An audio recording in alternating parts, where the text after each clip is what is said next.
À l'heure où le ressentiment, déjà important dans la population, continue de progresser et pourrait bien finir par exploser si les choses évoluent mal, la crise est-elle encore focalisée sur les retraites ou est-elle définitivement axée sur notre régime politique, somme toute malade? Il y a effectivement une mobilisation forte, une répression forte de cette mobilisation parce que la parole qui amène la contradiction n'est plus entendue.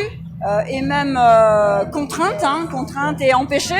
Donc oui, je pense que ça, les gens l'ont bien saisi et le refusent. L'objectif poursuivi par le gouvernement, c'est d'essayer de cartographier au maximum toutes les organisations politiques, tous les groupes politiques, tous les militants, d'avoir un maximum d'informations sur eux dans un contexte de conflictualité politique très important. Et on l'a vu pendant la mobilisation contre la réforme des retraites, si 80% des gardés à vue sont sortis sans poursuite, comme l'a rappelé la contrôleuse générale des lieux de privation de liberté, en réalité, la grande majorité d'entre eux a donné ses empreintes, a donné son ADN par les tests salivaires, ce qui a permis un fichage extrêmement massif de nombreux jeunes, de nombreux militants, de nombreux travailleurs qui ont été arrêtés pendant la mobilisation. On veut nous interdire de voter, donc il ne peut pas y avoir de défaite si on nous interdit de voter. L'enjeu, je ne sais pas si vous réalisez, c'est juste d'avoir le droit d'exercer notre devoir de parlementaire, à savoir amender des lois, les changer, les voter. C'est simple, c'est basique.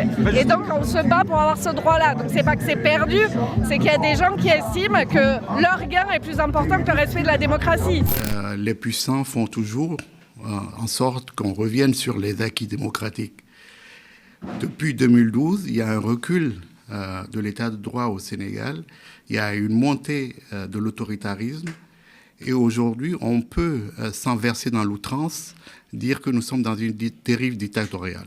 Il ne reste plus rien, vous l'avez compris, dans le texte que nous avons présenté, sauf évidemment les amendements de la minorité présidentielle.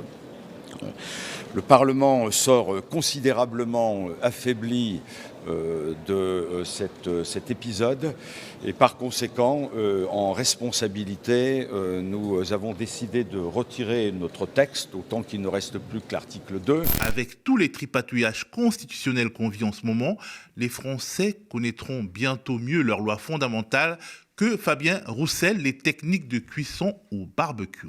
Depuis quelques jours, il y a une répression sauvage des manifestants. Cela se traduit par aujourd'hui au bas mot une vingtaine de morts.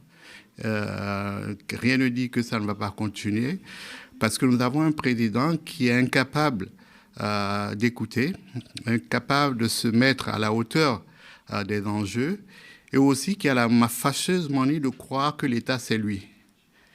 L'État sénégalais n'est pas Macky Sall, il incarne certes l'État, mais l'État, ce n'est pas lui. Dans la mesure où Macron écrase la démocratie sociale, bafoue la démocratie parlementaire, à la fin il reste la violence, la colère qui se transforme en violence. Et je me dis que ce président qui veut vraiment marquer l'histoire finira par être celui qui est passé à côté de tout. Samedi 26 janvier 2019 à Paris. Grièvement blessé au visage, Jérôme Rodriguez perd définitivement l'usage de son œil droit. 3 semaines plus tard, il dépose plainte pour violence volontaire ayant entraîné une mutilation. 4 ans se sont écoulés depuis. Malgré l'existence de nombreuses vidéos de la scène, l'affaire est toujours en cours d'instruction auprès de la justice. Index a mené sa propre enquête indépendante. Nous avons analysé, synchronisé et modélisé des dizaines d'heures d'images exclusives. Aujourd'hui, nous révélons une reconstitution détaillée des circonstances de l'éborgnement de Jérôme Rodriguez, ainsi qu'une plongée inédite dans les rouages et les dysfonctionnements d'une opération de maintien de l'ordre à la française.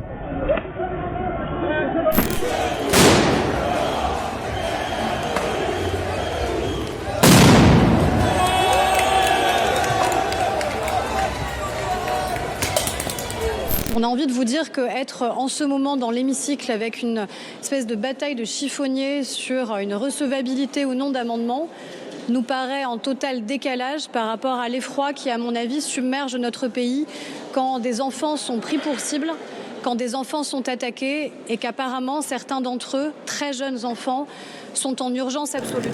Paul Hellec, est-ce qu'on peut parler d'indécence et même d'indignité ? Absolument, je pense que Aurore Berger est à d'essence en politique, ce que McDonough est à la gastronomie, finalement. Hein. Et on a l'habitude. En fait, on a l'impression que dès qu'il y a quelque chose de dégueulasse à dire, elle court comme un journaliste de BFM TV sur les lieux du crime. Aurore Berger t'inspire. Ouais. En mal, mais ouais. Bah oui, c'est un jeu de mots sur Aurore Berger que je peux pas sentir, malheureusement. Et pourquoi? Qu'est-ce qui va pas avec cette... Elle est méprisante, du coup méprisable, et elle fait que mentir, j'ai l'impression.